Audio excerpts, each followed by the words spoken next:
আজ আমরা শিখব একটি মাছি আঁকা খুব সহজে। প্রথমে একটা মাছির রেফারেন্স ফটো নিয়েছি, ছবিটাকে ভালো করে দেখে নিয়েছি। রেফারেন্স ছবিটাকে মাছিটা কোন শেপে আছে সেই শেপটি ভালো করে দেখে তারপর আমরা শেপটি প্রথমে এঁকে নিয়েছি।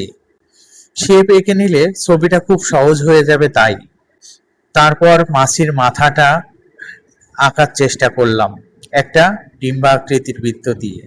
তারপর মাছির বডিটা আমাদের প্রথমে ডানাটা না দিয়ে আমরা প্রথমে বডিটা দিব, মাথার সাথে বডিটা।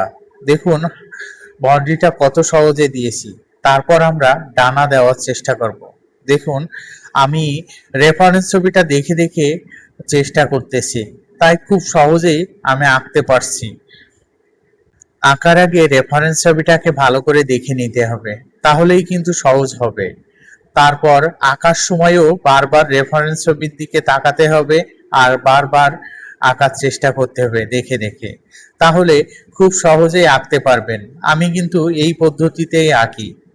এখন অনেকেই অনেক পদ্ধতিতে আঁকে, কিন্তু আমি আমার মতন করে আঁকি, তাই আপনাদের আমার মতন করেই পরামর্শ দিলাম। মাছির ডানাতে কিছু রেখা টেনে দিয়েছি। রেখা টানার কারণে মাছির ডানা ভালোভাবে বোঝা যাচ্ছে। দেখুন আঁকা কত সহজ। যদি আপনি ভালো করে পর্যবেক্ষণ করতে পারেন আর নিয়ম মেনে ধাপে ধাপে আঁকেন, যে কোনো ছবি খুব সহজে আঁকতে পারবেন।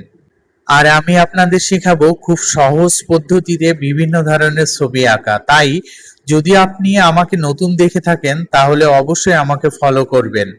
সবার কাছে অনুরোধ রইল, যদি আপনারা সময়ের স্বল্পতার কারণে কমেন্ট করতে না পারেন, একটা লাইক অন্তত দিয়ে যাবেন। দেখুন শেপ দিয়ে যদি ছবি আঁকা হয় তাহলে কতটা সহজ হয়ে যায়। আমরা শেপ দিয়ে ছবি আঁকার চেষ্টা করব, তাহলে খুবই সহজে আমরা যে কোনো ছবি আঁকতে পারবো।